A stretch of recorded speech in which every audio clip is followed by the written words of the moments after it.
Cuenta la leyenda que en el siglo I, justo después de la muerte de Jesús, un barco lleno de refugiados de Tierra Santa llegó al sur de Francia.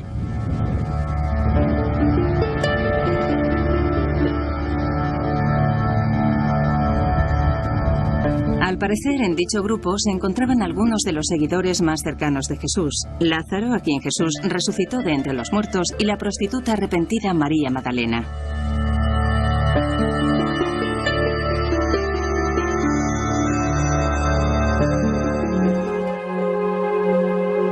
Pero, ¿qué ocurriría si les dijéramos que ahí no acaba la historia?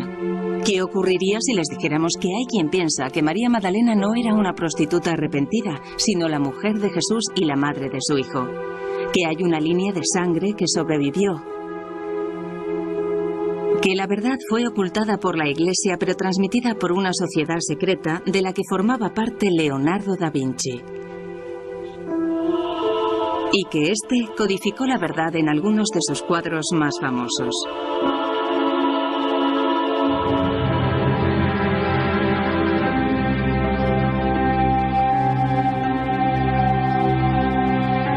Comprendiendo el Código da Vinci, la historia completa. Estas extraordinarias afirmaciones aparecen en un libro de gran éxito de ventas titulado El Código da Vinci. Una novela de misterio que comienza con un asesinato en el Louvre, el famoso museo francés. Desde su presentación, el libro ha capturado la imaginación de millones de personas por todo el mundo y también ha hecho ganar mucho dinero. En el Louvre, algunos operadores turísticos con iniciativa ofrecen hasta 7 visitas guiadas en torno a Da Vinci. Cuando estamos ante la Virgen de las Rocas de Da Vinci, no paran de hacernos preguntas sobre los códigos secretos del cuadro. Utilizamos el libro para acercar su arte al gran público. Llevamos a los turistas a los escenarios donde se desarrolla la trama, como por ejemplo, al lugar donde asesinan al conservador del museo. En la novela aparece un cadáver cerca de la Gioconda de Da Vinci y junto a él un desconcertante mensaje cifrado. Un mensaje que se aclarará a lo largo de la historia. Hay una persecución por las calles de París y a medida que se desarrolla la trama, una serie de misteriosas pistas revelarán un sorprendente secreto histórico: la verdadera identidad de María Magdalena. Aunque no aparece en el libro, ella es la verdadera protagonista de la novela. Y eso ha despertado un enorme interés, sobre todo entre nuestras visitantes femeninas, que quieren saber quién fue María Magdalena en realidad y cómo ha sido comprendida a lo largo de la historia.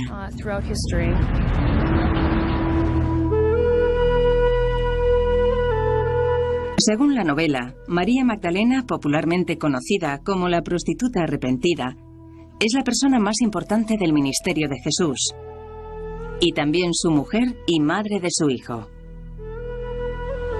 El libro es evidentemente ficción. Sin embargo, el autor, en una nota introductoria muy controvertida, afirma que muchos de los datos históricos de la trama son verdaderos. ¿Será cierto? Se han escrito muchos libros en torno a esta teoría. Lo más interesante es que se trata de libros de historia que las librerías no consiguen vender. Y lo que ha ocurrido ahora es que el Código da Vinci ha extraído de ellos toda la información y la ha utilizado en otro género, por lo que hay muchísima gente leyendo sobre estos temas por primera vez.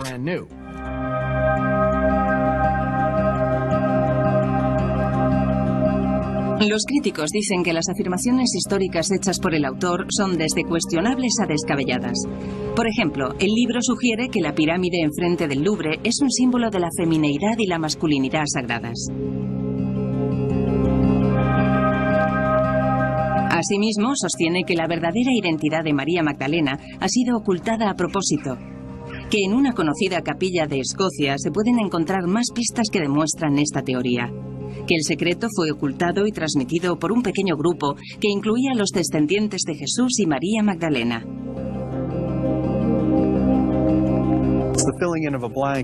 No tenemos pruebas que lo demuestren. Se pueden sugerir todo tipo de cosas cuando no se dispone de pruebas. No hay ni una sola prueba que lo demuestre. Pero ¿dónde surgieron estas afirmaciones? Nos disponemos a averiguar si las afirmaciones del libro se corresponden con la realidad. Averiguaremos de dónde las extrajo el autor y examinaremos todas las pruebas.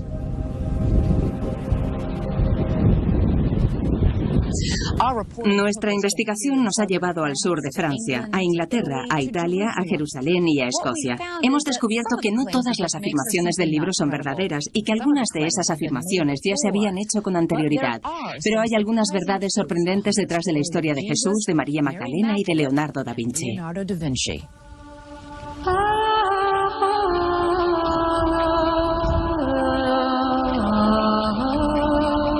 Es muy probable que Jesús y María Magdalena se conocieran aquí, en el mar de Galilea, donde, de acuerdo con la Biblia, Jesús pasó mucho tiempo predicando. La mayoría de los historiadores creen que María Magdalena era de un pueblo llamado Migdal o Magdala, que ahora está en ruinas y en el que una vez hubo una iglesia en su honor. El lugar está bastante desolado. No hay nada que indique que estuviera casada con Jesús ni que llevara su línea de sangre, como afirma el escritor del Código da Vinci. Al principio era muy escéptico. Pero cuando empecé a documentarme para escribir el Código da Vinci e intenté probar la invalidez de la teoría sobre María Magdalena y la sangre sagrada, empecé a cambiar de opinión.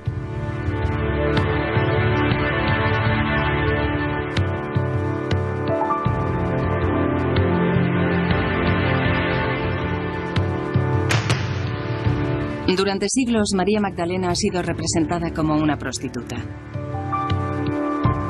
Su pelo largo se convirtió en una marca simbolizando la vanidad que, según la leyenda, fue la causa de todos sus problemas.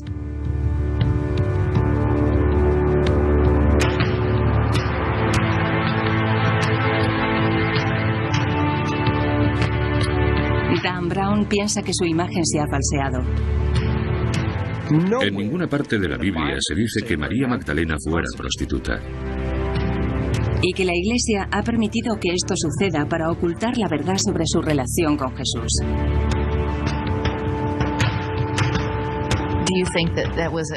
¿Cree que de alguna manera intentaron marginarla y ponerla en entredicho?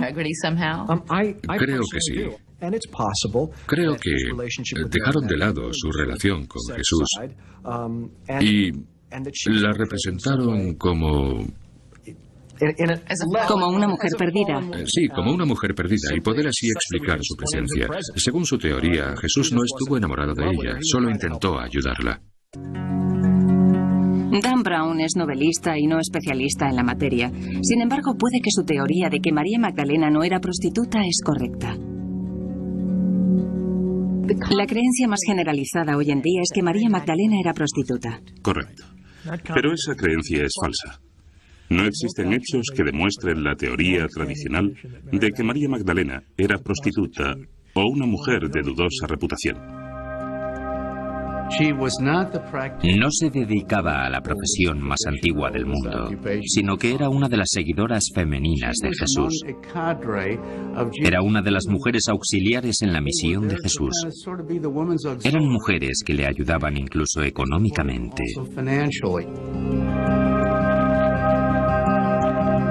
¿Por qué terminaron describiendo a María Magdalena como una prostituta durante casi 2000 años si no hay pruebas que lo demuestren? Una mujer que viaja con un grupo de hombres no puede ser más que una prostituta, una mujer promiscua. Este tipo de rumores se debían extender por esas comunidades. Y según Pagels, puede que haya otra razón. Los evangelios del Nuevo Testamento describen a María Magdalena como una mujer poseída por el diablo a la que sanó Jesús. Y desafortunadamente para María Magdalena, su historia comienza justo después de la historia de una prostituta a la que Jesús perdona por sus pecados. Sin embargo, es evidente que no se trata de la mujer de la escena anterior. Por tanto, el hecho de que estuviera poseída no significa que María Magdalena fuera promiscua. Tenemos que tener en cuenta lo que eran los demonios en aquella época, no era ciencia ficción. ¿Qué eran? Representaban la enfermedad, el dolor, y entonces no disponían de la tecnología médica de hoy en día, por lo que atribuían todos los males a los demonios. Entonces, ¿consiguió recuperarse? Sí, se recuperó. Sin embargo, en el año 591, el Papa Gregorio Magno pronunció un sermón de Pascua en el que afirmó que María Magdalena y la prostituta sin nombre eran la misma persona.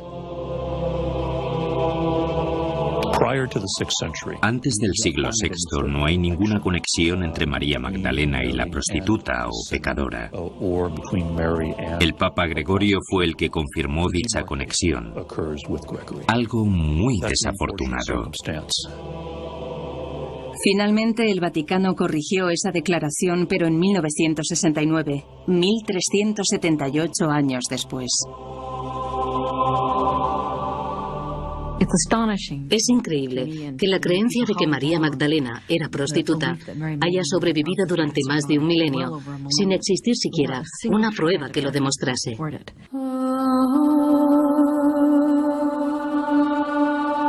Según los expertos con los que hablamos, lo peor de todo es que con ello se ha eclipsado información relevante de la Biblia sobre María Magdalena. María Magdalena es una de las santas más importantes de la historia de la Iglesia. Es quizás la seguidora de Jesús de la que más se habla en los Evangelios del Nuevo Testamento. Hay 8 listas de las mujeres que viajaban con Jesús, y en 7 de ellas, María Magdalena es la primera que se menciona. Según la Biblia, estaba a los pies de la cruz al lado de su madre cuando Jesús murió, mientras casi todos los seguidores masculinos de Jesús estaban escondidos. María Magdalena era la discípula más cercana a Jesús. El padre McBrien piensa que María Magdalena fue uno de los principales apóstoles de Jesús. De haber sido hombre, hubiera sido su apóstol clave. Según el Nuevo Testamento, cuando Jesús resucitó de entre los muertos, se le apareció a María Magdalena primero. Fue la primera testigo, incluso antes que Pedro, lo que indica que fue su apóstol. ¿Pero estaba casada con Jesús?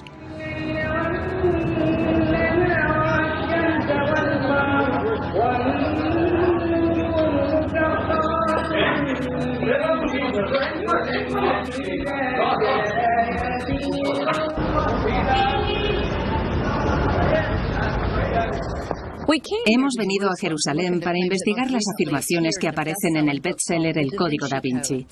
Según el libro, hay leyendas e historias de hace siglos que dicen que Jesús y María Magdalena eran marido y mujer, y que incluso tuvieron un hijo. No es un tema fácil de abordar, entre otras cosas, porque hay muy poca información sobre lo que ocurrió aquí en el siglo I, y hay interpretaciones muy diversas de los expertos en el tema. Sin embargo, nos hemos propuesto descubrir realmente lo que la Biblia cristiana cuenta sobre Jesús y María Magdalena.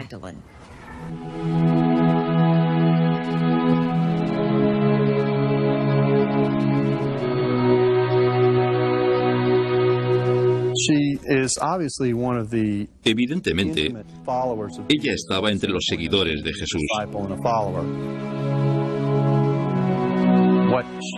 Pero lo que no podemos confirmar es que estuviera casada con él, porque no se habla de ella como familiar ni nada parecido.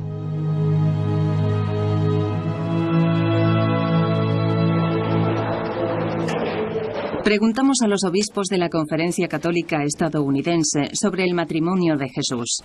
Nos dijeron que no había doctrina oficial al respecto, pero que la opinión de la Iglesia es que no estaba casado porque no lo dicen los Evangelios. Es cierto que la Biblia no afirma que Jesús estuviera casado, pero tampoco afirma que estuviera soltero. Preguntamos a todo tipo de historiadores y obtuvimos todo tipo de respuestas. Jesús no estaba casado, a pesar de que en los últimos 40 años se hayan escrito tantos libros intentando casarlo. Es como una madre ansiosa por casar a su hijo. Creo que es perfectamente posible que Jesús estuviera casado. Era una práctica normal para los hombres judíos. Y también hubiera sido normal no mencionar que tenía mujer. Hubiera sido poco común para un rabino no estar casado, pero por las pruebas que tenemos, me inclino a pensar que era soltero.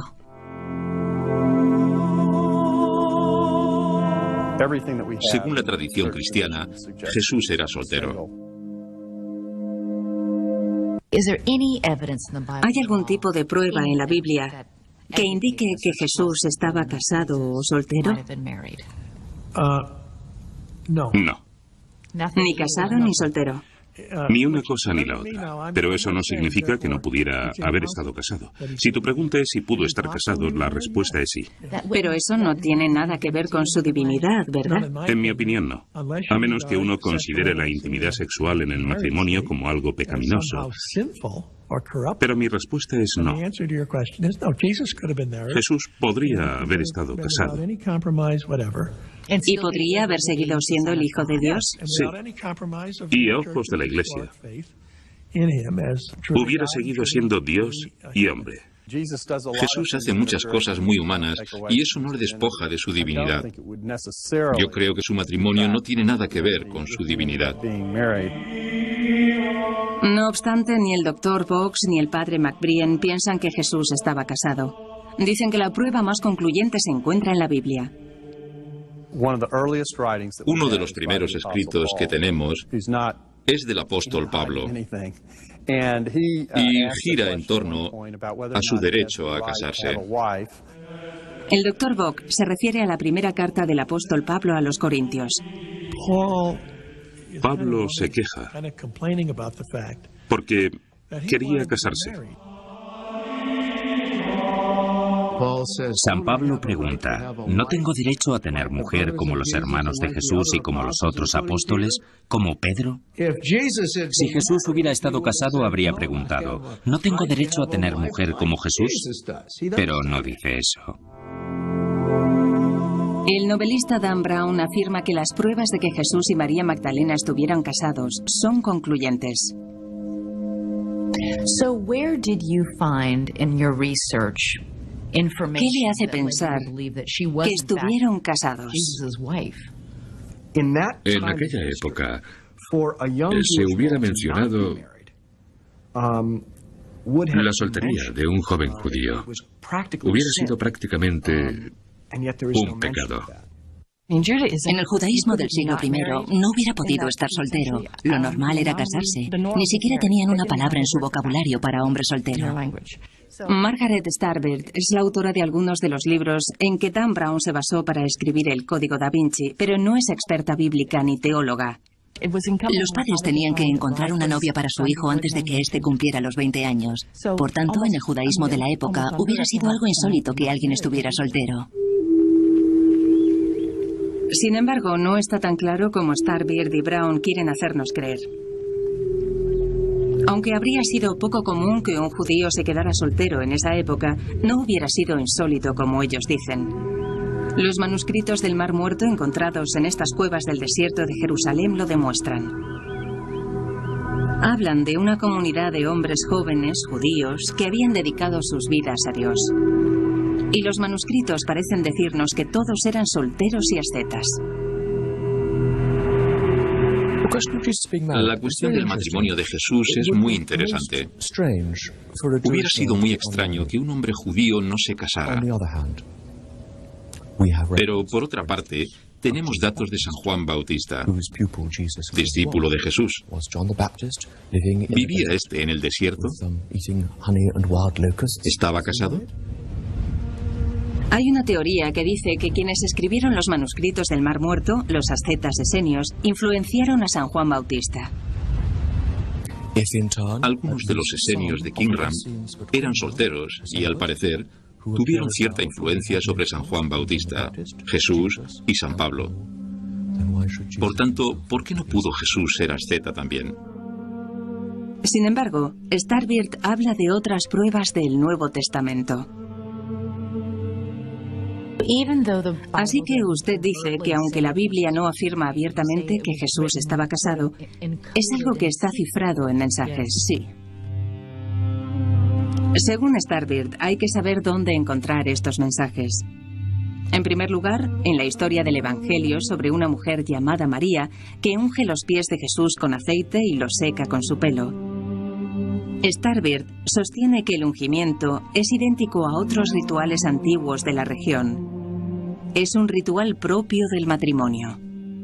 El ungimiento del rey era un rito nupcial. La recién casada tenía que ungir al marido y después iba con su marido a la cámara nupcial. Por tanto, este antiguo rito litúrgico del que habla el Evangelio se celebra de la misma manera en toda la zona del este. Pero la Biblia no dice que la mujer que unge a Jesús es María Magdalena. Habla de María de Betania. Betania sería su lugar de nacimiento y que actualmente es Al-Azaria, a las afueras de Jerusalén, bastante lejos de Magdala y del mar de Galilea. Según Starbird, María de Betania es María Magdalena. Sostiene que el nombre de Magdalena no se refiere a su lugar de nacimiento, sino que es una especie de título. ¿Usted cree que María de Betania es María Magdalena? La llamaban María la Magdalena. ¿Y sabe por qué la llamaban la Magdalena? Bueno, para empezar, Magdala significa torre y también lugar alto, elevado. Era como decir Catalina la Grande. Con este apelativo la llamaban la Grande o la Elevada. Por lo tanto, creo que esta mujer no era de una localidad llamada Magdala. ¿Por qué está tan segura? Porque la localidad de Magdala no se llamaba así en la época de Jesús. Sin embargo, cuando preguntamos sobre ello a los arqueólogos israelíes, lo contradijeron. Nos dijeron que la localidad de Magdala existió en el siglo I, en la época de María y Jesús. No obstante, Margaret Starbird comentó algo muy misterioso.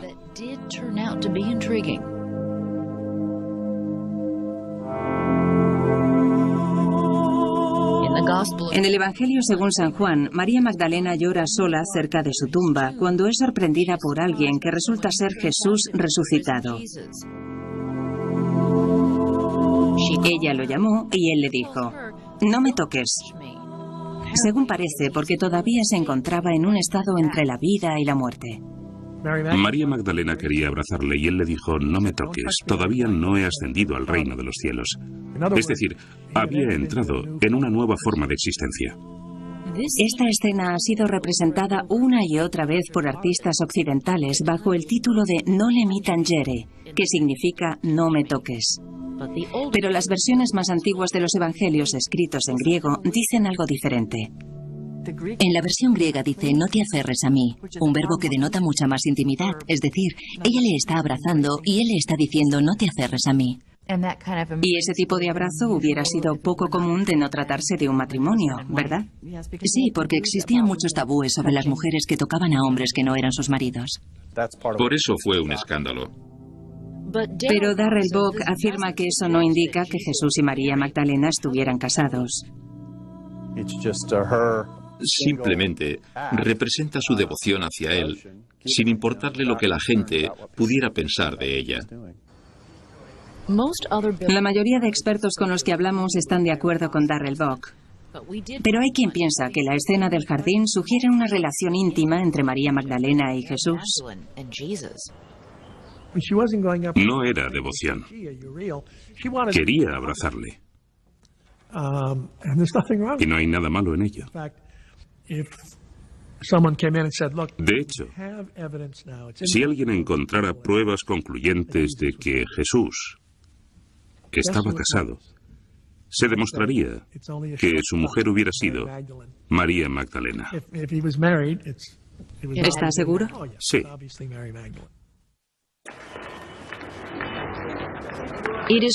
La noche en que murió, Jesús reunió a las 12 personas más cercanas a él aquí en Jerusalén para su última cena. Siglos después, Leonardo da Vinci pintaría esta escena como nadie lo había hecho antes. Un cuadro dramático que mostraba a Cristo en la tarde de su ejecución, revelando que uno de sus discípulos lo traicionaría. Pero ¿ocultó Leonardo en este cuadro un mensaje que ha pasado desapercibido a lo largo de los años? Pistas sobre una relación con una mujer a la que la historia ha tachado de prostituta, María Magdalena. Me empecé a interesar por María Magdalena y Leonardo da Vinci hace 15 años, cuando un profesor mío empezó la clase enseñándonos una diapositiva de la Última Cena, un cuadro que yo creía entender bastante bien, y nos habló de una omisión bastante evidente, la ausencia del cáliz de Cristo. Se rumorea que el cáliz que, según la Biblia, Jesús utilizó esa noche es el Santo Grial, la reliquia perdida que, al parecer, está escondida en Europa desde hace siglos. Por alguna razón, Leonardo da Vinci había omitido deliberadamente el cáliz donde los discípulos supuestamente bebían vino. Entonces no hay cáliz. No hay cáliz. Mi profesor creía que el Santo Grial sí estaba en la Última Cena de Leonardo da Vinci. Nos dijo que si mirábamos a la derecha de Jesús, veríamos el Santo Grial, que en realidad era María Magdalena.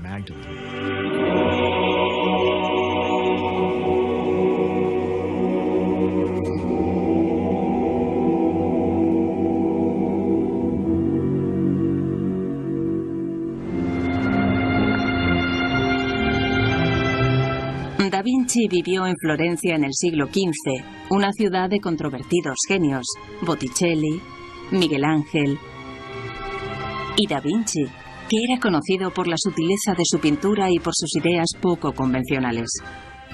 Era bastante excéntrico. Le encantaba pasearse con ropa de terciopelo, abrigos de terciopelo, algo muy poco común en esa época. No pasaba desapercibido por las calles, ¿verdad? No, por supuesto que no. Su aspecto era algo extravagante, pero también imponía respeto, porque era un gran intelectual, muy culto. ¿Qué clase de persona era? ¿Cómo era su personalidad? Es difícil de decir, pero llevaba una vida muy recluida. Era un intelectual muy comprometido, pero desafortunadamente no sabemos demasiado sobre su vida porque en su época no se escribió mucho sobre él.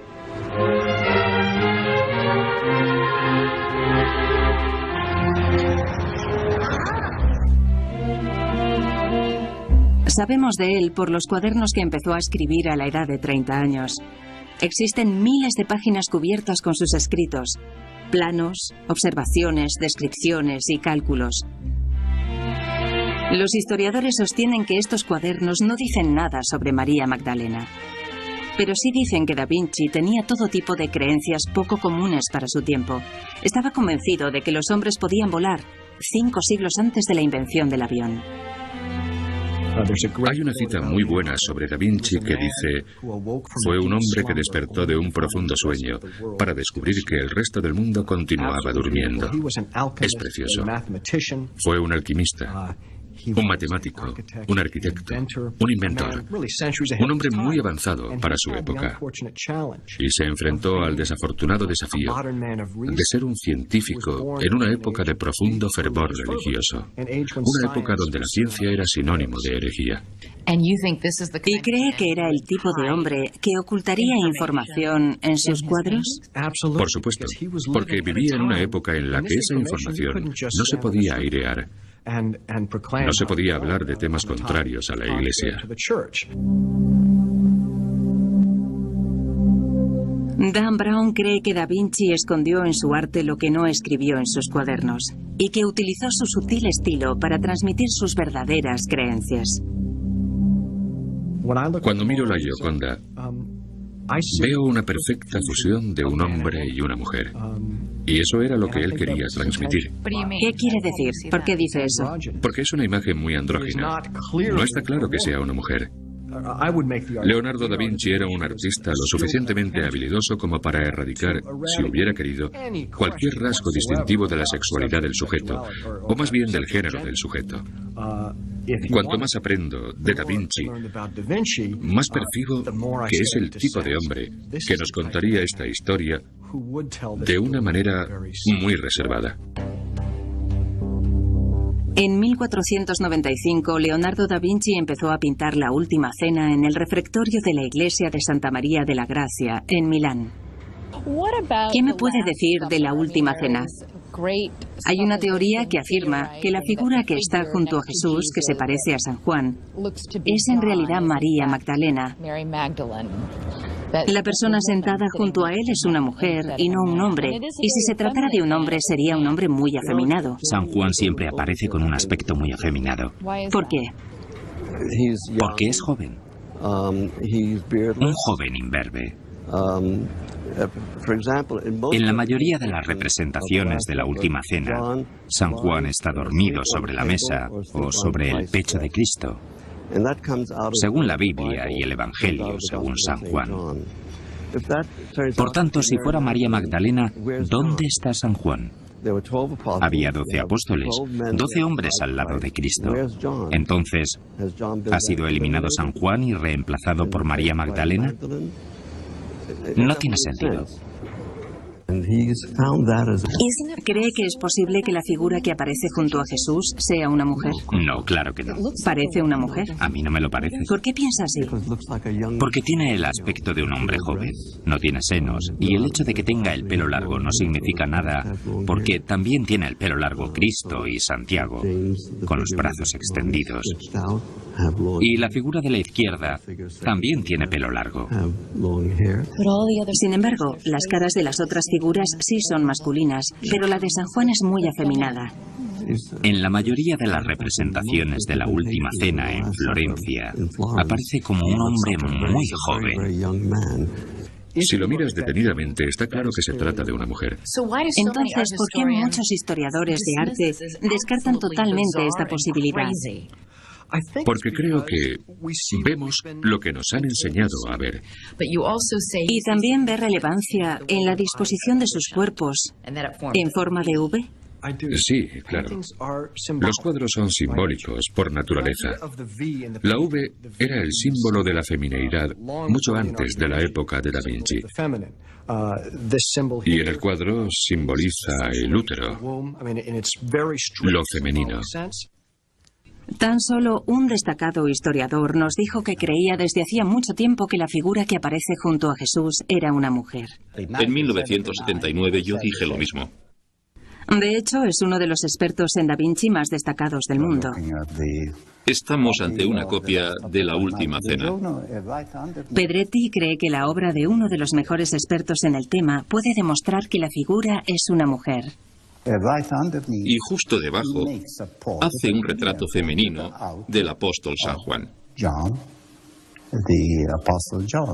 El estudiante terminó haciendo un retrato basado en la figura que está sentada junto a Jesús en la Última Cena de Da Vinci. Esto es lo que hemos visto antes. El mismo tipo de pelo, un pelo rizado, muy bonito. Está claro que no se trata de un hombre.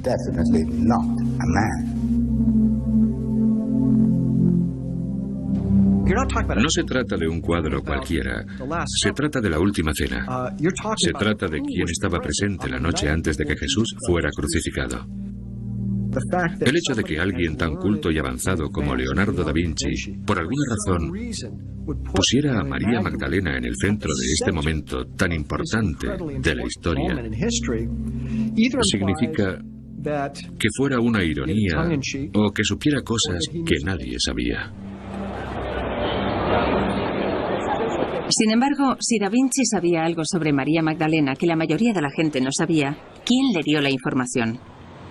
El Código Da Vinci sugiere que perteneció a una sociedad secreta que transmitió esta peligrosa información de generación en generación.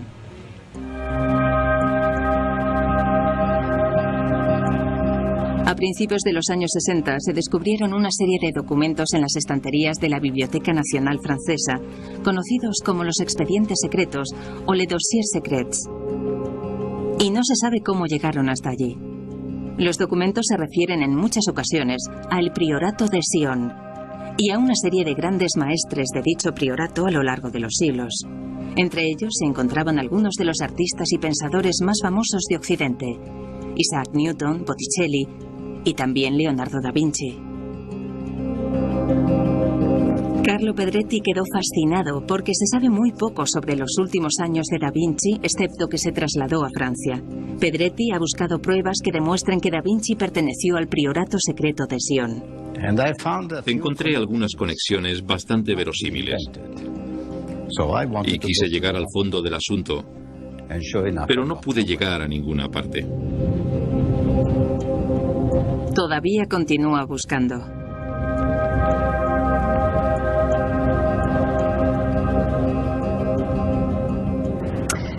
Si da Vinci formó parte de una sociedad secreta que tenía información sobre María Magdalena y Jesús, ¿qué tipo de sociedad era y dónde consiguió la información? Puede que la respuesta esté en las leyendas que circulan por el sur de Francia.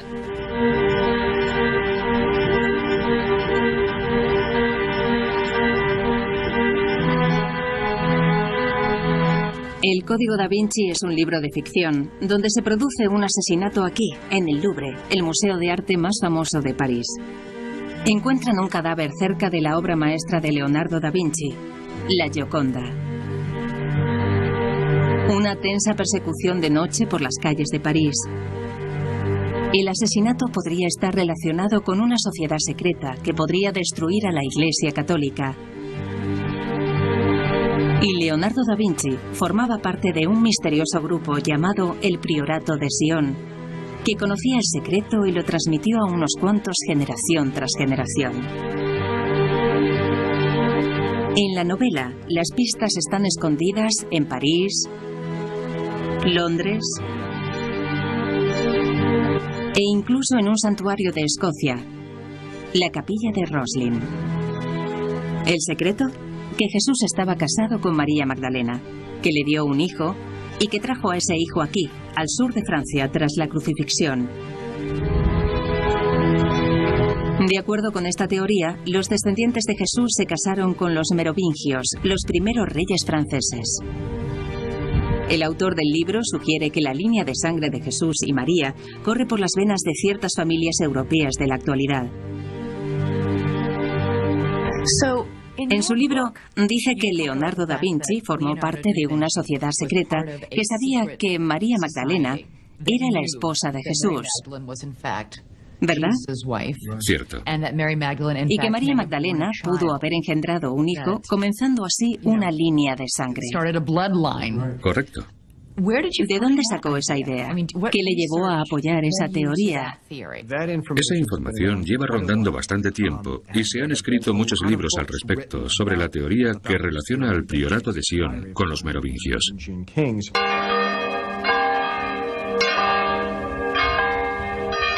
Decidimos examinar las fuentes y los libros de los que Brown nos había hablado y descubrimos que no hay pruebas de ningún hijo o de ninguna línea de sangre por ninguna parte.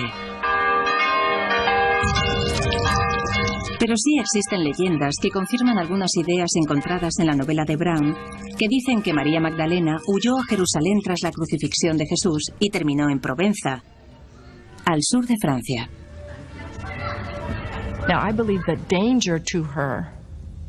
Su familia y amigos la ayudaron a escapar de Jerusalén por el peligro que corría al ser madre. La llevaron a un lugar seguro.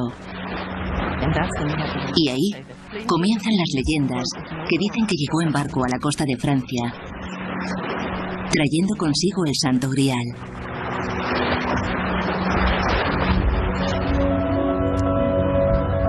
Margaret Starbird ha escrito varios libros en torno a la leyenda que dice que María Magdalena, Lázaro, su hermana Marta y dos primos de la Virgen desembarcaron cerca de esta localidad que hoy se llama Les Saintes Maries de la Mer, o las Santas Marías del Mar en su honor.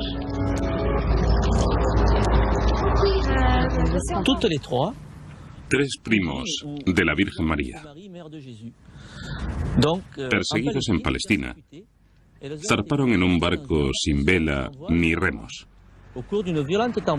Tras un viento temporal, llegaron a la costa sureste. Esta es la versión de los lugareños, no la de la Biblia. Sin embargo, el Código da Vinci se basa en ella. ¿Qué pudo averiguar sobre la leyenda de María Magdalena en el sur de Francia? En realidad, esa es la parte más sólida de la novela.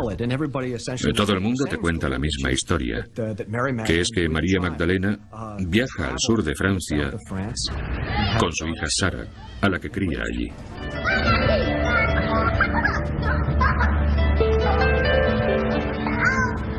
Nadie pudo confirmarnos esto en Les Saintes-Maries-de-la-Mer. Pero descubrimos que la leyenda dice que cuando las Marías y Lázaro llegaron, llevaban una niña de piel morena con ellos. Su nombre era Sara, pero nadie confirma que fuera la hija de María. Otra historia sostiene que era una sirvienta egipcia que llegó a Francia en barco. Se dice que se trataba de una adolescente. En la actualidad se la conoce como Santa Sara y es especialmente venerada por los gitanos que se consideran expertos en su historia. Tenía 17 años y solía cabalgar por esta zona, salvando las vidas de todos los niños enfermos. Incluso los gitanos no creen que se tratara de la hija de María Magdalena ni de Jesús. Eso es un sacrilegio. Y no se deben decir ese tipo de cosas sobre Jesús. Jesús nunca estuvo casado con nadie. Y Santa Sara era egipcia. Una sirvienta egipcia. No. Yo nunca he oído nada parecido. Uno no podría ser cristiano si creyera ese tipo de cosas. No, eso no es lo que tenemos entendido aquí. Eso es un invento de los americanos. Pero aunque no encontramos pruebas de que María Magdalena tuviera un hijo, los lugareños sostienen que sí estuvo en un lugar del sur de Francia. Una de estas historias nos llevó hasta ese lugar, una región llamada Languedoc. Tiene que ver con las leyendas del misterioso Santo Grial. El Grial se ha asociado con el cáliz que Jesús utilizó en la última cena y que después se utilizaría en la cruz para recoger las gotas de su sangre. Lo sacaron clandestinamente de Tierra Santa y lo escondieron en Europa durante siglos. La teoría que vinimos aquí a investigar dice que el recipiente que llevaba la sangre de Jesús se escondió en Francia, pero no era un cáliz. Las primeras leyendas dicen que María Magdalena trajo el Santo Grial a Francia. Todas las leyendas e historias sobre los caballeros con armaduras relucientes que recorrían Europa en busca del Santo Grial sostienen que María Magdalena trajo a Francia el recipiente sagrado que una vez llevó la sangre de Cristo. ¿Está diciendo que el Santo Grial es en realidad...? Creo que el recipiente sagrado que una vez llevó la sangre de Cristo fue María Magdalena. Ella fue el recipiente de su propia familia. ¿Piensa que el Santo Grial es María Magdalena? Sí. ¿Dónde surgió esta idea? Todo lo que se ha dicho y escrito está basado en mi trabajo. Henry Lincoln es un escritor cuyos libros son una de las fuentes principales de la historia del Código da Vinci. La hipótesis que hemos presentado es que María Magdalena, la esposa de Jesús, cuando vino a Francia trajo consigo el Santo Grial, que era en realidad su útero. Era la sangre de Jesús. ¿Eso es lo que cree? Ni lo creo ni lo dejo de creer. Simplemente es una hipótesis. En 1980, Lincoln y 2 colegas más escribieron un libro en el que reconstruyeron todas las historias en torno a María Magdalena y también otras leyendas francesas. Presentaron una historia en la que María Magdalena no solo estaba casada con Jesús, sino que sus descendientes se casaron con los reyes franceses que gobernaron esta parte de Francia durante la dinastía merovingia. Los merovingios tienen una historia muy extraña en cuanto a sus orígenes. La madre del primer merovingio fue fecundada por una criatura marina, un pez, es decir, uno de los primeros símbolos de Jesús. A ver, voy a intentar resumir lo que creo haber entendido. La primera reina merovingia fue fecundada por una criatura marina. Dicha criatura podría simbolizar a Jesús. Por tanto, la línea de sangre merovingia sería la de Jesús. Sí, sí. Tiene razón en algo. El primer símbolo de Jesús fue un pez. Sin embargo, ¿se basa la teoría sobre la descendencia de Jesús en el sur de Francia en esto? ¿No sería más lógico decir que María Magdalena fue fecundada por Jesús? No, porque nuestra ortodoxia no acepta que Jesús pudiera haber estado casado. ¿Era peligroso hacer este tipo de afirmaciones? Este tipo de afirmaciones siempre han sido peligrosas. La Iglesia siempre ha reaccionado con violencia. Ahí tenemos el ejemplo de la Inquisición. Lincoln y sus colegas también examinaron ciertos documentos extraños que aparecieron en la Biblioteca Nacional de Francia a principios de los años 60, los expedientes secretos o les dossiers secrets.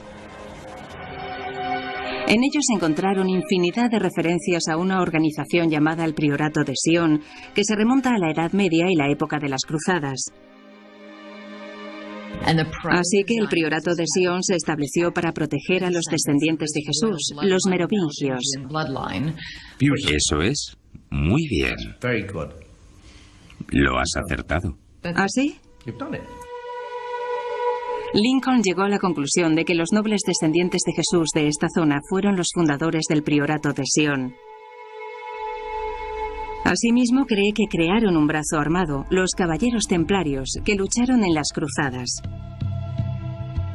Las pistas que demuestran esto son las famosas historias románticas de la Francia medieval y que hoy conocemos como las leyendas del rey Arturo y el Santo Grial.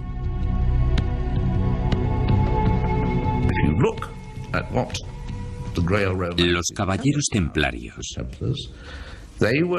son descritos como los guardianes del Santo Grial. Y además, son también los protectores de la familia real.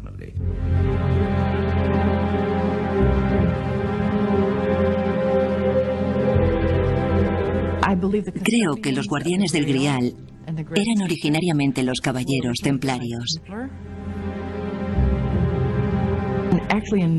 De hecho, la historia medieval de Parsifal cuenta que estos caballeros templarios eran los guardianes de la familia del Grial. Pero no dice quién era la familia del Grial. En unos minutos, ¿quiénes fueron los caballeros templarios? ¿Guardaban un poderoso secreto?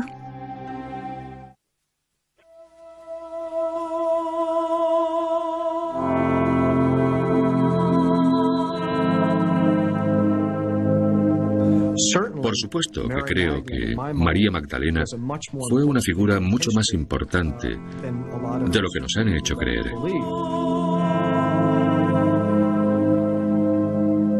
Y el Santo Grial es una metáfora de ella misma. En primer lugar, porque hasta ahora no se podía hablar de estos temas abiertamente.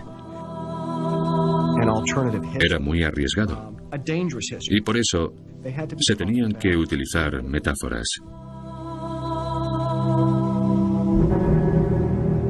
Dan Brown es el autor del libro de gran éxito de ventas El Código da Vinci, basado parcialmente en otro libro de investigación que salió al mercado a principios de los años 80 y que se titulaba Holy Blood, Holy Grail. Fue un libro muy controvertido porque, entre otras cosas, especulaba con que Jesús y María Magdalena estaban casados, tenían un hijo y con el secreto de la descendencia de Jesús protegido durante siglos por una sociedad secreta cuyo brazo militar eran los Caballeros Templarios.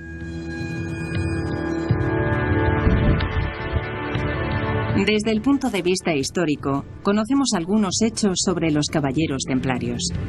Para empezar, fueron una verdadera orden de caballeros durante las cruzadas.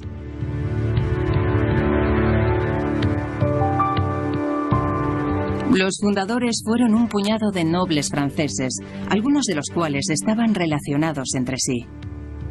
Los caballeros templarios eran una orden de monjes guerreros. Una idea extraordinaria, ya que los guerreros matan a la gente, los monjes en general, ¿no?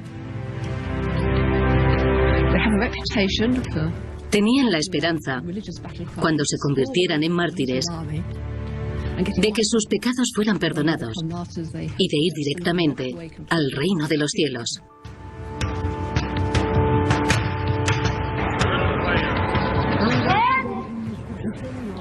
A principios del siglo XII, los caballeros templarios llegaron a Jerusalén.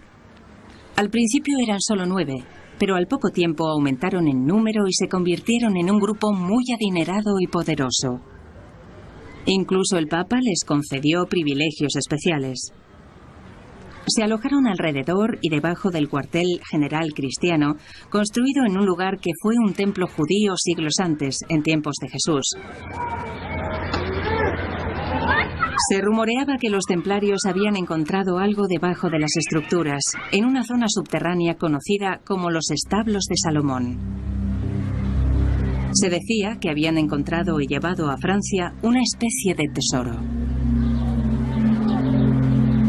La teoría es que esos documentos eran contrarios a la historia de Cristo, divulgada por la Iglesia. Los caballeros templarios se extendieron durante 200 años hasta que fueron acusados por el rey Felipe de Francia de herejía. Fueron torturados y ejecutados por la policía del Vaticano. La Inquisición.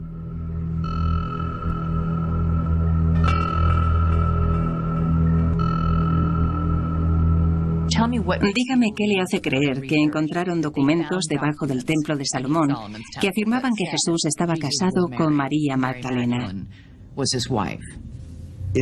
No encuentro otra explicación para que estos caballeros se hicieran tan poderosos de repente y después fueran tratados por el Vaticano de esa manera tan brutal. La Iglesia intentó desesperadamente hacerse con los documentos que ellos habían encontrado. Otros expertos que han pasado años estudiando a los caballeros templarios piensan que esta teoría es ridícula. Umberto Eco ha escrito varios libros relacionados con el tema, entre los que se encuentra El nombre de la rosa. Tiene una habitación entera en su casa a la que llama la Biblioteca de las Teorías Equivocadas. ¿Es cierto que los caballeros templarios encontraron algo debajo del antiguo templo de Salomón de Jerusalén que era tan valioso que... Dinero. ¿Encontraron dinero? Dinero. ¿No eran documentos que utilizaron para hacer chantaje? No tenemos pruebas que lo demuestren, pero sí que sabemos que hicieron mucho dinero. De hecho, los templarios llegaron a tener tanto dinero que se convirtieron en los banqueros de Europa.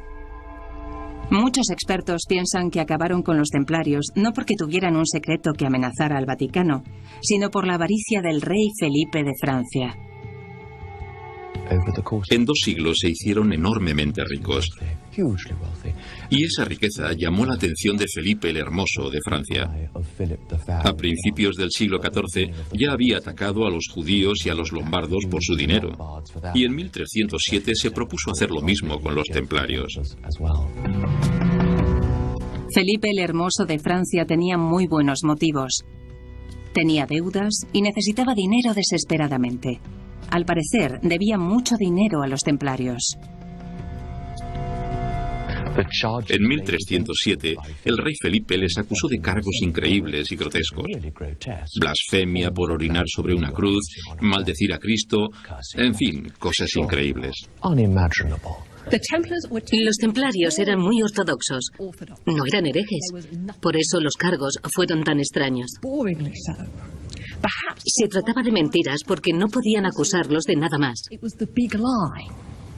Y nadie sospecharía que el rey de Francia fuera el responsable de esas mentiras. Así desaparecieron los templarios y su dinero. Ha habido siempre mucha especulación sobre si encontraron ese tesoro en Jerusalén y sobre si lo escondieron en alguna parte antes de su desaparición. Lo que sí sabemos con seguridad es que libraron su última batalla aquí, en las colinas y valles de Languedoc, al norte de España. Hay quien dice que esta zona guarda muchos secretos. Margaret Starbird cree que esos secretos están relacionados con María Magdalena. Muchas iglesias, fuentes, etcétera, llevan su nombre. Y es incluso la patrona de las viñas de esta parte del sur de Francia. En su opinión, hay pruebas concluyentes en las filigranas de algunos manuscritos de la Edad Media. El león de Judá. El león de Judá es... El rabo es muy raro. Es el símbolo merovingio. Según Starbird, es el símbolo de la línea de sangre de los reyes merovingios. ¿Qué quiere decir exactamente? Bien, esta es una filigrana del siglo XV. Y el león de Judá era uno de los títulos de Cristo. De hecho, el Apocalipsis lo menciona. Tiene una corona merovingia en el rabo. Por tanto, es una filigrana herética. ¿Por qué herética? Porque la Iglesia niega que Cristo estuviera casado y que esta línea de sangre exista. Es cierto que el sur de Francia era un hervidero de movimientos heréticos a principios de la Edad Media. Grupos como los templarios eran perseguidos y asesinados por tener diferentes opiniones a la Iglesia Católica Romana. Se ha sugerido que en el caso de los templarios fue porque guardaban un peligroso secreto. Las ruinas del castillo de Montséguer, en el sur de Francia, son un recordatorio de esos grupos, los cátaros, cuyo nombre significa puro en griego. Se fundamentaban en revelaciones personales y no en instrucciones transmitidas por las autoridades religiosas de la época. Considerados herejes por la Iglesia Católica, la única información que queda sobre ellos es la de los archivos de la Inquisición. En 1244, en la masacre de Montséguer, quemaron vivos a más de 200 herejes tras el asedio. A principios del siglo XIII, se libraron infinidad de batallas en el sur de Francia.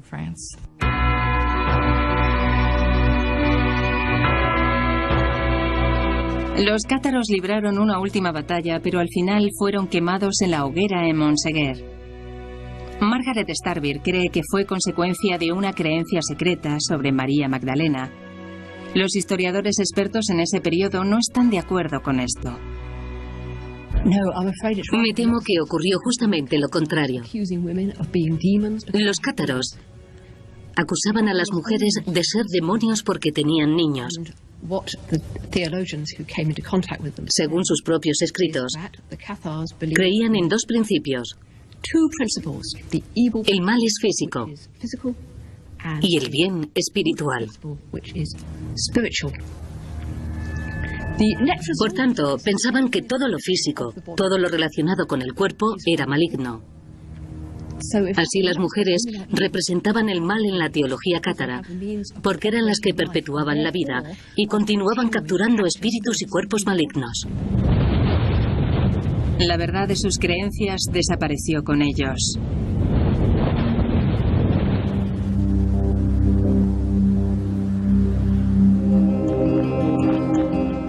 Hemos hablado con algunos de los autores de los libros en los que se basó el Código da Vinci. Y comprendimos que había desarrollado una teoría basada en información incompleta sobre lo que verdaderamente ocurrió en la Edad Media, sobre los templarios y su tesoro, la herejía de los cátaros, etc. Según esta teoría, la Iglesia creía que estas personas compartían un secreto que transmitían a través de sus historias, y por eso los perseguían. Bueno, la Inquisición se creó en parte para terminar con estas personas. Recuerden que se trata de una teoría apoyada por solo unas cuantas personas más, aparte de Margaret Starbeer. A los seres humanos les gustan las leyendas. Y generalmente la gente quiere saber más cosas, y entonces se empiezan a exagerar con el tiempo. Y la realidad se va pareciendo cada vez menos a la leyenda. Y llega un momento en que no se sabe cuál es la realidad y cuál es la leyenda.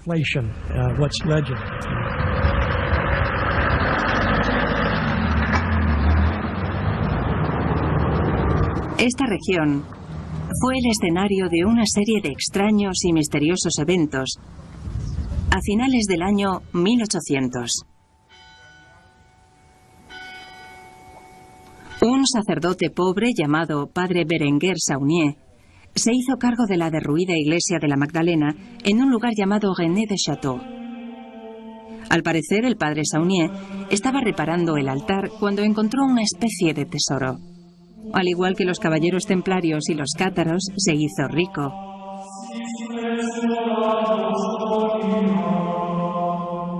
Reconstruyó la iglesia y la decoró con extraños ornamentos. Y se convirtió en un hombre muy poderoso. Mucha gente famosa vino a visitarle, como Emma Calvé, una conocida cantante de ópera francesa. También Claude Debussy, el compositor francés.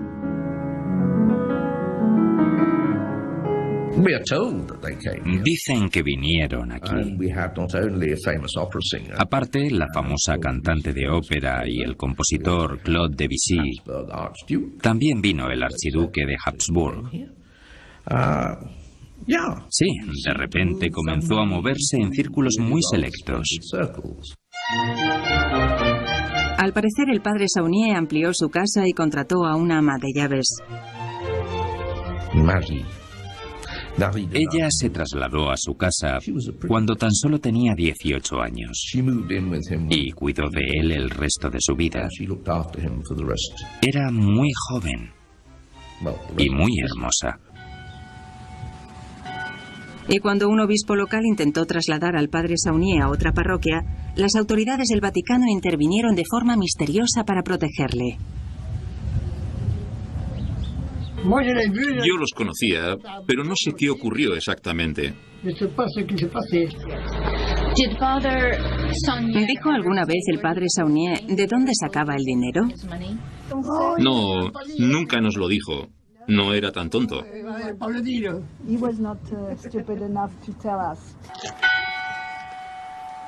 Evidentemente, se dice que el Padre Saunier tuvo algo que ver con el tesoro secreto que los templarios trajeron de Jerusalén durante las cruzadas. Un secreto sobre Jesús, María Magdalena y su descendencia. Otra versión de la historia es que cuando el Padre Saunier murió, dejó su fortuna a su ama de llaves y confidente Marie. Y algunos años después, cuando el gobierno francés pidió explicaciones sobre la procedencia de esa fortuna, Marie las quemó.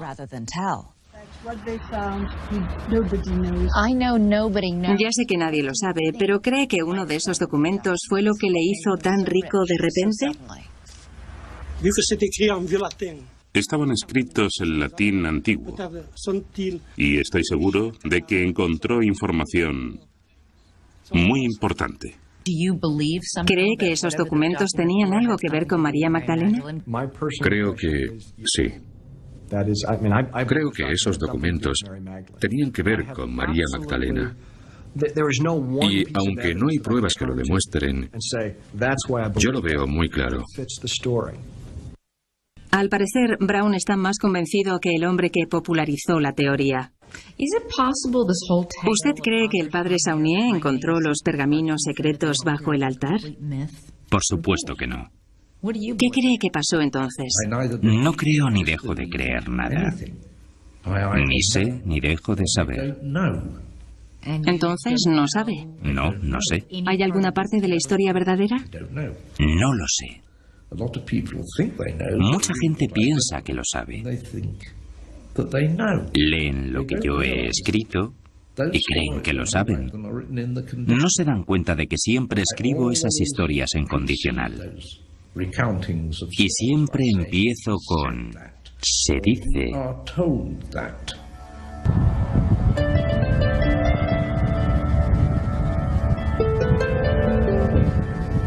En unos minutos le revelaremos si Jesús y María Magdalena tuvieron un hijo y si la línea de sangre sobrevivió.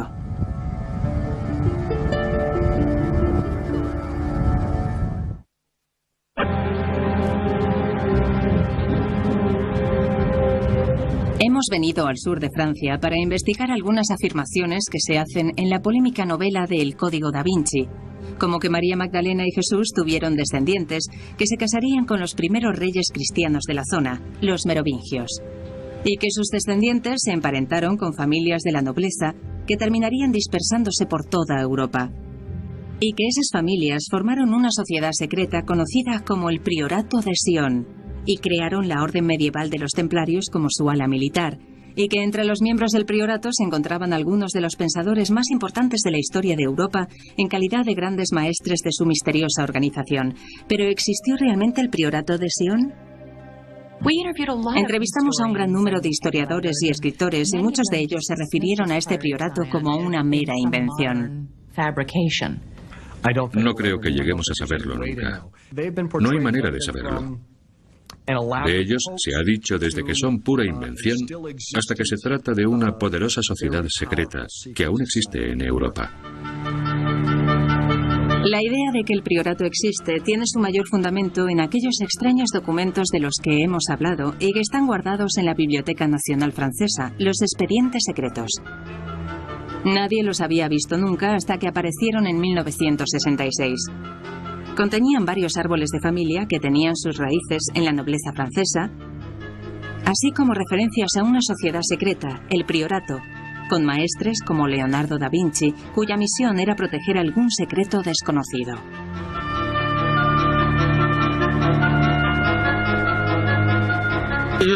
Hay muchas historias sobre Leonardo da Vinci.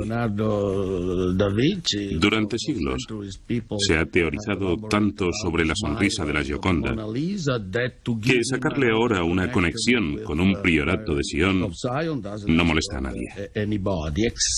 Sin embargo, las primeras noticias sobre el priorato de Sion aparecieron 3 siglos después de la muerte de Da Vinci. ¿Entonces no cree que el priorato de Sion existiera en la época de Leonardo? No, no lo creo. Muchos expertos niegan la existencia de un priorato de Sion y el secreto de una línea de sangre sagrada. ¿Se da cuenta de que el Código da Vinci Sí. lanza la teoría de que Leonardo da Vinci fue uno de los guardianes del secreto, de que María Magdalena estuvo casada con Jesús y secretamente incluyó pequeñas pistas o historias en sus obras de arte más famosas? Bueno, yo no sé lo que pensó o dejó de pensar, porque no hay pruebas que lo demuestren. No hay nada que sugiera que tuviese conocimiento alguno del priorato de Sion, o de la relación entre Cristo y la Magdalena, ni de que transmitiese estos conocimientos en forma de códigos en sus pinturas.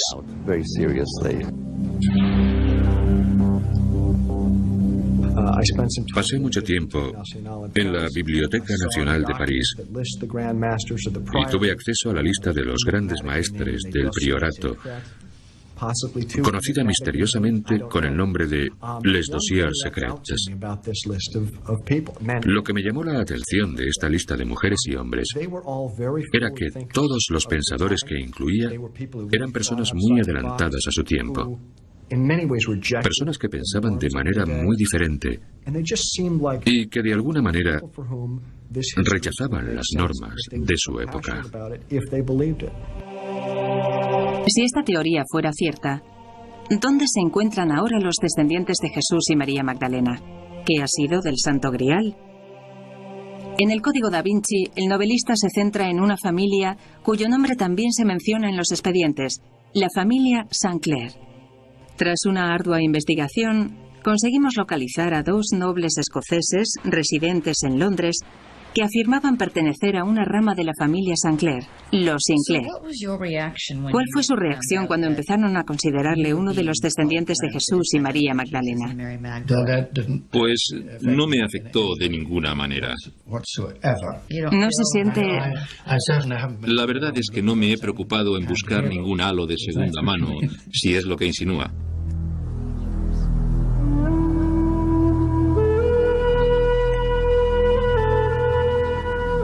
Un antepasado de los Sinclair, William Sinclair, construyó una famosa iglesia, la Capilla de Roslin, en Escocia, que también aparece en el libro de Dan Brown como un lugar repleto de pistas sobre un poderoso secreto, el de la importancia de María Magdalena.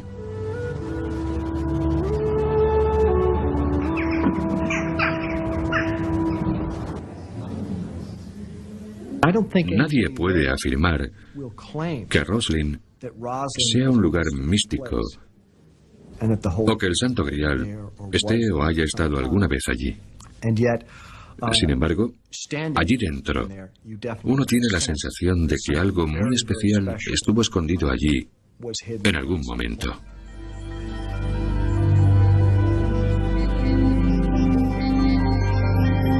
A menudo se hace referencia a Roslin como la capilla del Grial que aparece en las leyendas del rey Arturo. Es una capilla repleta de motivos arquitectónicos con forma de cáliz.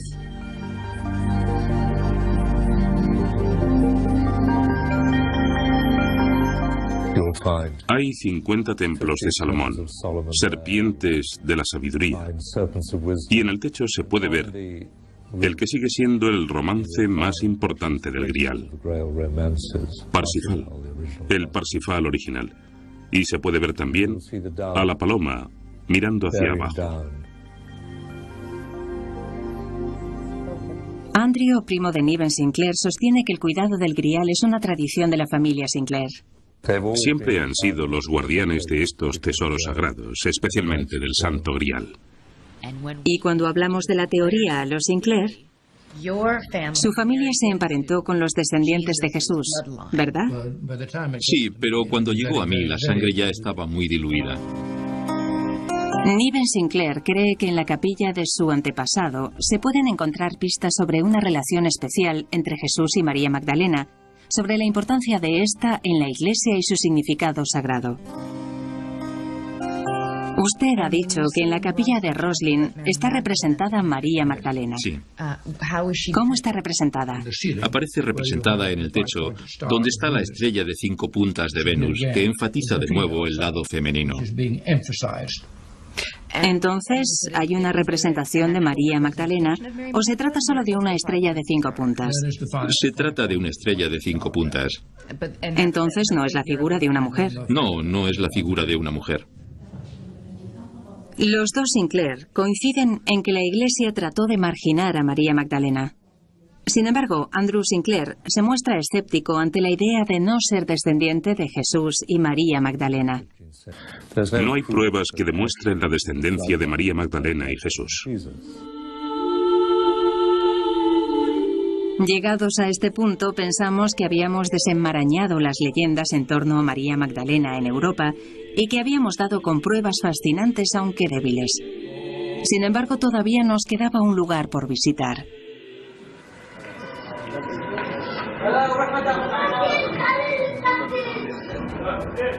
En la Biblia existen muchas lagunas en las historias sobre la vida de Jesús. La Iglesia eligió 4 evangelios que cuentan su historia en el Nuevo Testamento. Pero hubo otros evangelios, otras historias escritas sobre su vida. La Iglesia ordenó destruir esos evangelios, todos menos una copia que permaneció escondida en Egipto hasta hace unos 50 años.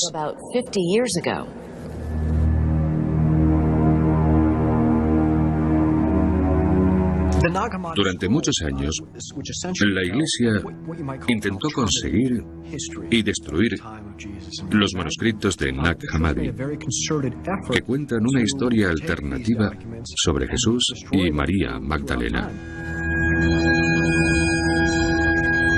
Los historiadores creen que estos documentos fueron escondidos por un monje de un monasterio cercano a finales del siglo IV.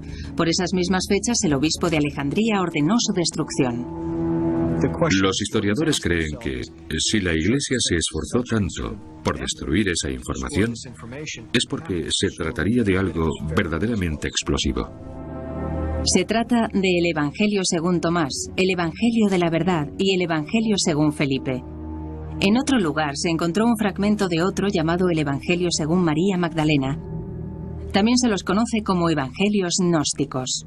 Los grupos que los escribieron, al parecer, tenían un conocimiento especial sobre Jesús.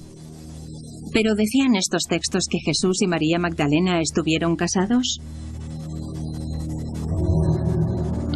Hay un pasaje en el que se deja claro que María Magdalena es la favorita de Jesús y que a menudo la besaba en la boca.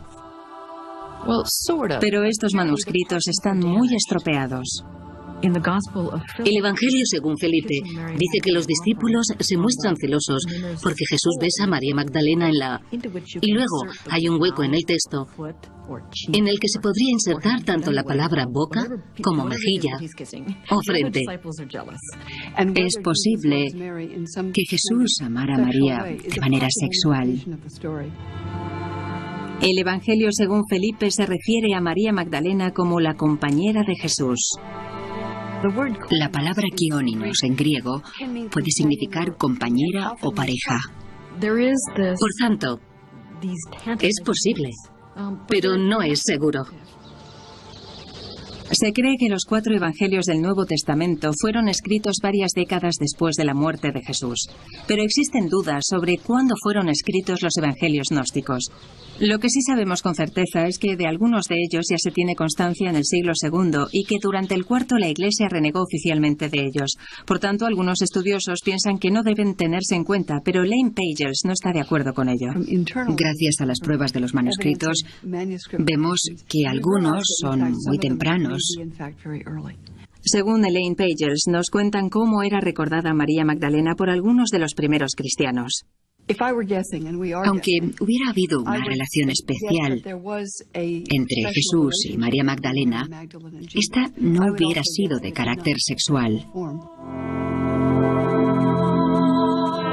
Pagels cree que el lenguaje sobre los besos es simbólico, pero también que hay pruebas que demuestran que María Magdalena era recordada como una figura poderosa. En el Evangelio según María Magdalena, los seguidores más cercanos de Jesús, Pedro, Andrés y María, están sentados juntos después de la crucifixión, hablando.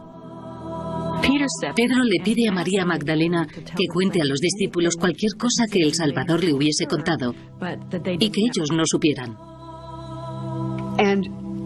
Y para disgusto de Pedro, María responde: os contaré no solo lo que no sabéis, sino también lo que no os dijo. Y entonces les cuenta que ha visto al Señor y que le ha hablado. Andrés protesta y dice: no sé lo que pensáis los demás, pero yo no la creo. Y Pedro interviene y dice: bueno, seguro que Jesús no amó a una mujer más que a nosotros.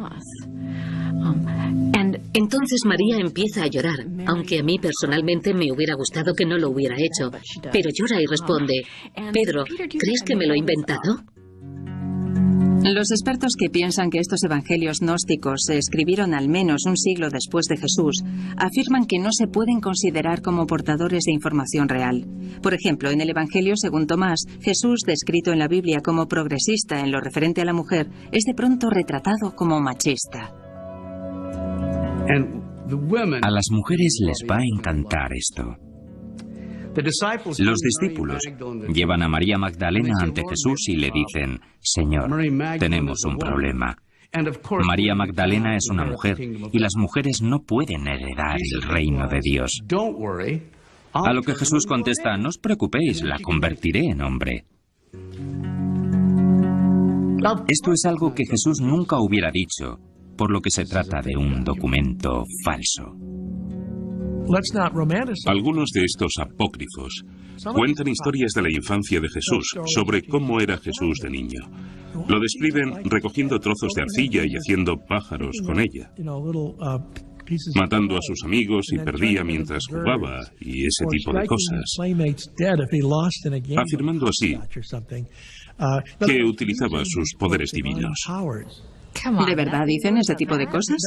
Sí, por eso digo que hay documentos que hablan de muchas tonterías de la infancia de Jesús.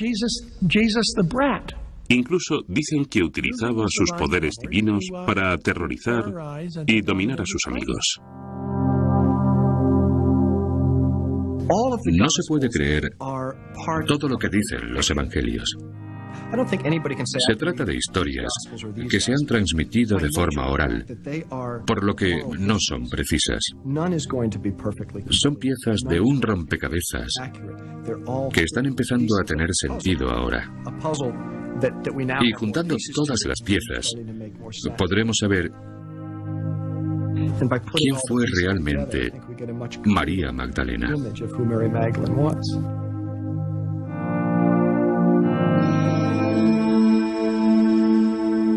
En el Código da Vinci, María Magdalena es mucho más importante para Jesús de lo que nunca nos hubiéramos podido imaginar. La novela afirma incluso que fue su esposa. El autor se basa en unos documentos encontrados en Egipto alrededor de 1945, conocidos como Evangelios gnósticos. Hice un gran trabajo de investigación y me di cuenta de que muchos historiadores pensaban que había más información. Otras historias de Cristo y de su relación con María Magdalena. Pero la historia de la Biblia es una historia parcial, censurada. Y los evangelios gnósticos contendrían las partes que faltan. Como hemos dicho, creemos que Brown está en lo cierto al afirmar que la Iglesia censuró algunos escritos. Destacados expertos afirman que en los primeros siglos del cristianismo había muchos grupos que se autoproclamaban cristianos, pero con puntos de vista radicalmente diferentes. Sabemos que en las primeras comunidades se escribieron muchos más que 4 evangelios. Se dice que la Iglesia prohibió los llamados evangelios o escritos religiosos de los grupos que no se adherían a lo que ellos consideraban doctrina ortodoxa. 350 años después de la muerte de Jesús, convertirse en cristiano, sin contar con las doctrinas de la Iglesia y el credo, podía verse como un crimen. Al igual que hoy, durante los primeros siglos del cristianismo, la religión y la política estaban íntimamente ligadas, y los que ostentaban el poder se valían de ello para imponer lo que creían era la voluntad de Dios. Libros como el Evangelio según María Magdalena y el Evangelio según Tomás y según Felipe fueron quemados y destruidos. Ninguno de los expertos que entrevistamos cree que la Iglesia censuró estos evangelios por contener el secreto del matrimonio de Jesús. La verdad es mucho más complicada. Se trata de un debate de doctrina teológica. Los líderes de la Iglesia censuraron deliberadamente ese material y han seguido censurando otras informaciones que, según ellos, no conviene difundir. Los gnósticos perdieron la batalla del cristianismo.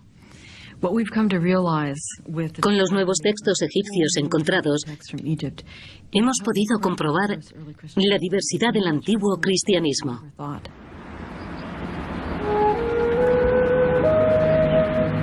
Hemos descubierto que, aunque estos expertos no coincidan con Dan Brown en cuanto que los evangelios gnósticos cuentan que Jesús y María Magdalena estaban casados, sí coinciden en que María juega un papel fundamental en muchos de ellos.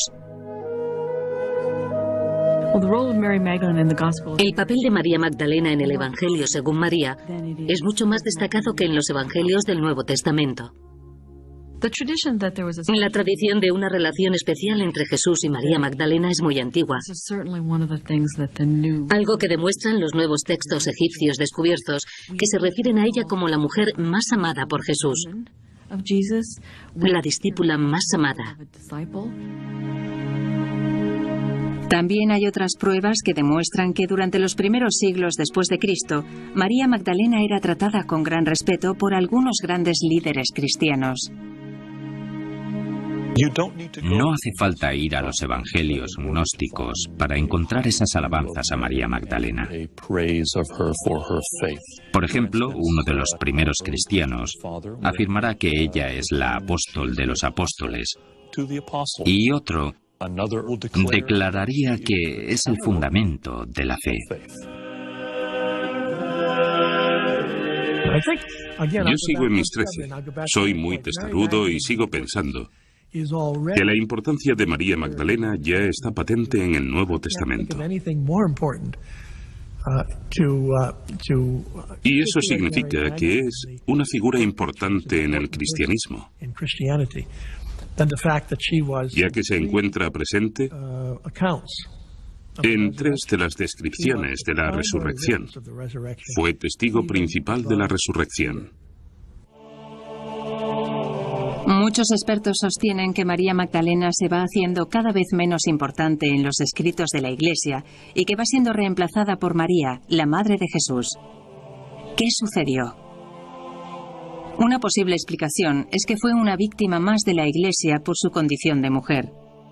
Prueba de ello podría ser que 100 años después de Cristo, un obispo del sur de Francia escribe que se enfurece con los grupos que permiten a las mujeres participar en la comunión. Tertuliano, el primer gran escritor cristiano del norte de África, escribe sobre las mismas fechas. Estas herejes, qué descaradas, incluso se atreven con el bautismo y con la enseñanza, pero no tienen ningún derecho. Esas son cosas de hombres. Nuestros escritos del siglo II describen a María Magdalena como una persona privilegiada. Y eso es algo muy peligroso para las jerarquías masculinas, ya que entra en juego la atracción hacia las mujeres. ¿Son seductoras o son el camino de la revelación? ¿Deberíamos acercarnos a ellas o alejarnos de ellas? Un tema muy complicado. En el año 200 hay una exclusión sistemática de la mujer. Las mujeres estarán excluidas de cualquier puesto de autoridad.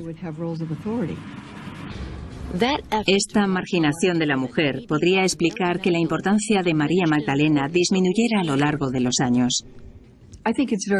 Pudo ser algo deliberado. Acusarla de prostituta es una excusa excelente para acabar con la idea de que fuera una alabada discípula y maestra. Como historiadores, no podemos decir cuáles fueron los motivos que llevaron a esto, pero sí podemos analizar los resultados. Acabar con la autoridad de la mujer en la Iglesia. En unos minutos, nuestras conclusiones.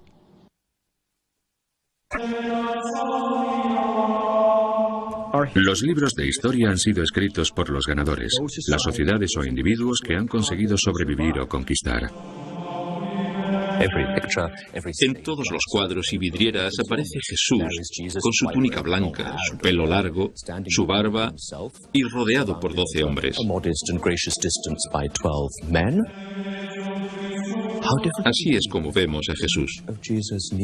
Nuestra imagen de él hubiera sido muy diferente si apareciera con esposa e hijos. ¿Pero por qué? Esta cuestión está relacionada con la opinión que tiene la Iglesia sobre la sexualidad. El cristianismo ha tenido una actitud muy enfermiza hacia la sexualidad. Si existieran pruebas que demostraran que Jesús estaba casado y tenía familia, los principios de la Iglesia católica se desmoronarían, ya que a lo largo de los siglos ha predicado que la sexualidad no es algo demasiado bueno.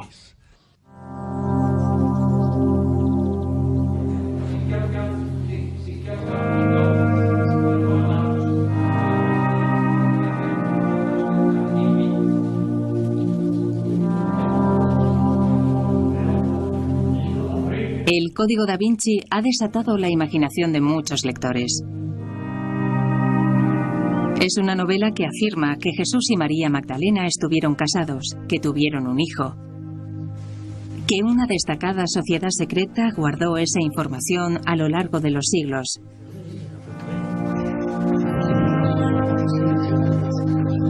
Que uno de sus grandes maestres fue Leonardo da Vinci y que éste ocultó pistas de esta teoría en sus obras de arte. Es todo un fenómeno. Hay visitas guiadas que llevan a los turistas a los diferentes escenarios donde se desarrolla la historia. Haciendo uso de la literatura, el autor del Código da Vinci indaga en ciertos temas religiosos bastante espectaculares. El éxito del libro se basa en un desequilibrio de géneros.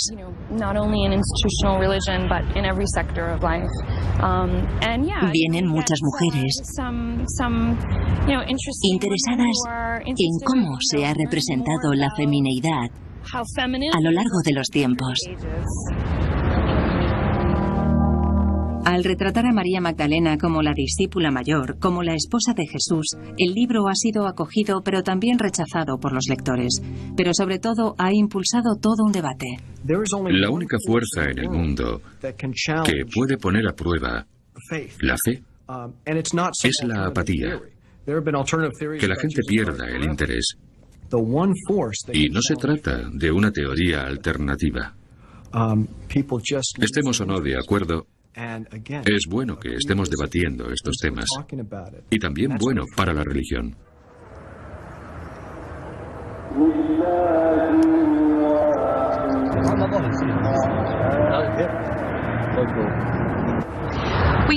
Comenzamos nuestra búsqueda de la verdad con una novela que afirma que Jesús estuvo casado con una mujer que supuestamente era prostituta. Sin embargo, no hemos encontrado pruebas concluyentes de que Jesús estuviera casado, ni de que tuviera un hijo. Tampoco hemos resuelto los misterios en torno al Santo Grial, pero hemos aprendido mucho sobre Jesús y la mujer que fue tan importante para él. Casados o no, se trata de una historia de amor porque hemos aprendido que María Magdalena estuvo mucho más cerca de Jesús de lo que pensábamos. ¿Por qué cree que su libro ha creado tanta polémica?